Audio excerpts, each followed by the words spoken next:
When we talk about pointers, there are two major pitfalls or problems that we have to actually deal with. The first problem is known in, in the world of computer science as the dangling pointer problem.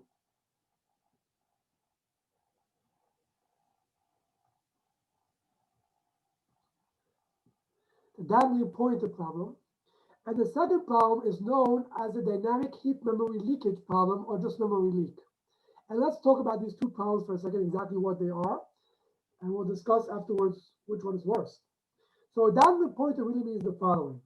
You have a pointer that points to some data, whatever it is. Now, for some reason, the data was taken away. I don't know why. I can give you examples in a minute why. But for some reason, the data was taken away. But the pointer still believes that it's pointing at some data, which means it does not know that the data was taken away. This pointer that we have here now on the board is known as a dangling pointer. That's what it is. Now, it's obviously dangerous for a whole bunch of reasons, including things like you can go and change data which could be allocated to somebody else. If the data that we had here before, which is not his anymore, right? It's not his anymore, is now allocated to somebody else. Notice that this pointer might change that data unknowingly, right? You could break the type system because if this pointer was of type A and this pointer is of type B, this data is actually B now, right? This is a B pointer. This data is actually a B, it's not an A, but when accessing through this pointer, it's believing that the data is an A and not a B. You can actually break the type system. So there's all kinds of reasons why this is actually dangerous. But this is actually known as a dangling pointer. Now everybody should be asking yourself, why on earth did this happen? The answer is very simple. It can happen in 1,000 different ways. But if for some reason we don't, let's say using objects, we don't write, let's say, a copy constructor, just an example, and we do a shallow copy. So suppose you have an object A that is pointing to some heap variable, whatever it is. This is object A. And suppose you wrote somewhere B equals A, and you did not overload the operator equals, or suppose you set A to some function foo, and inside function foo, it's defined, function foo is defined the following way. It's defined as, let's say void foo. It gets the type that we want, and it's called, let's say, B. It's the same thing, okay, and it does whatever it does. So, and you did not overload the copy constructor. You didn't do this and you didn't do that, right? So both these things are potential cause for dangling pointers. Why? Because when we get to the last command here, when we exit the scope of the function. So in a sense, the destructor of B will be called, right? We get the destructor on B, and that we have a shallow copy. Here's RB. And RB actually points to the same data. And when the destructor writes, if you wrote a destructor for this class, so what the destructor will do is will erase this, and then it will say, now take this off the heap. So this is what happens at this point in time when we leave the scope. So B gets killed, and the destructor kills the dynamic memory. And notice we go back to what we called function. We go back, and A lost its memory. It has no knowledge of this happening because this is just a it called a function. It did not. It lost memory in its way. Now let's take a look at this can also happen right here.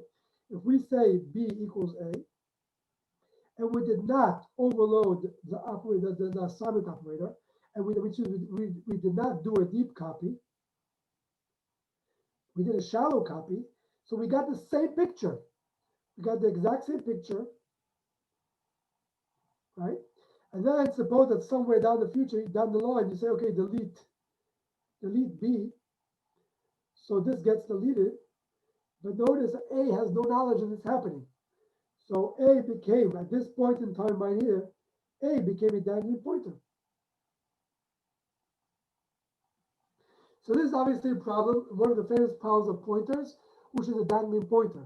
By the way, this is the reason that in most programming courses and in most I don't know whatever programming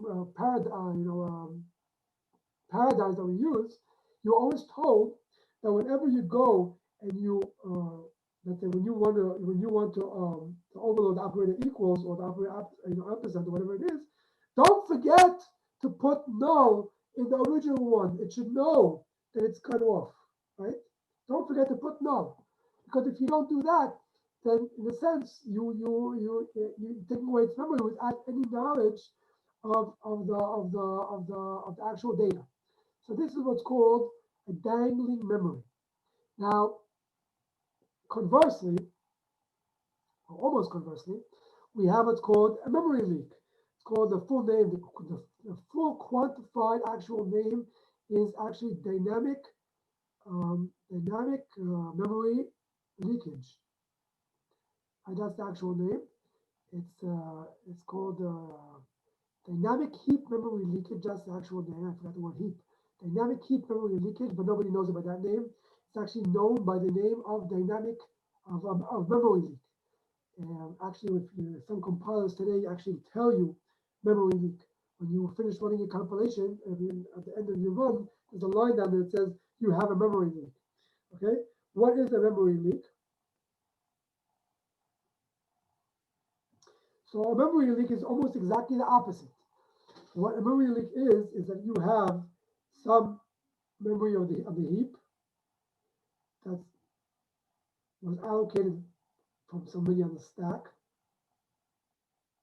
and then for some reason, the guy on the stack disappears, which means that the link disappears, right? But nobody ever reclaimed this memory. So as far as the runtime is concerned, this memory is still taken up, which means he cannot allocate the memory to anybody else. So slowly, we can actually start accumulating all these kinds of leakages, right? All these leaks, and at some point,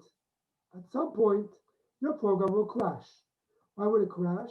Because if you try to allocate something more, the runtime is going to tell you, sorry, nothing, no memory to allocate.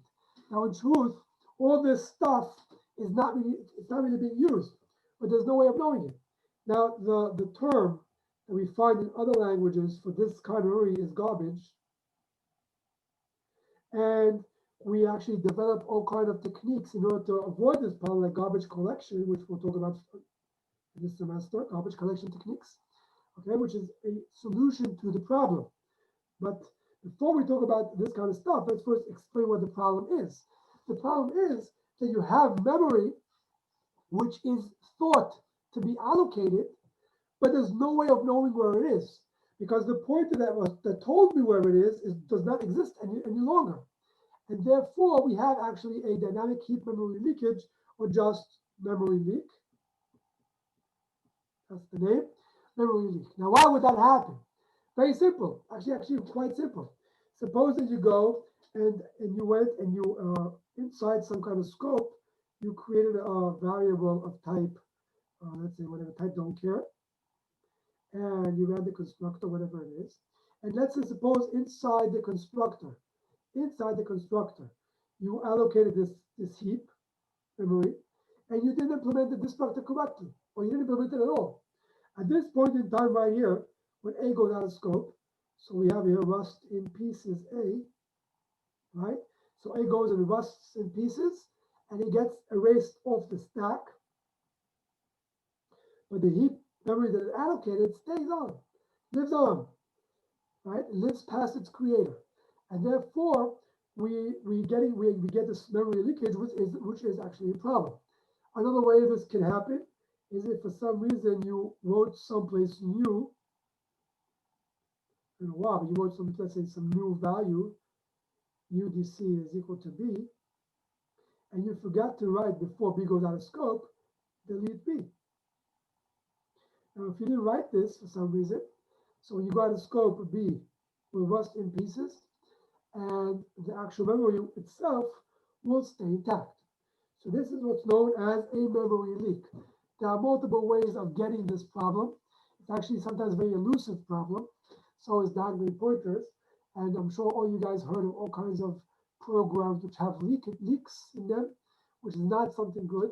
It eats up your memory. It eats up it slows down programs because they can't find free space, and they can crash programs, and et cetera, et cetera.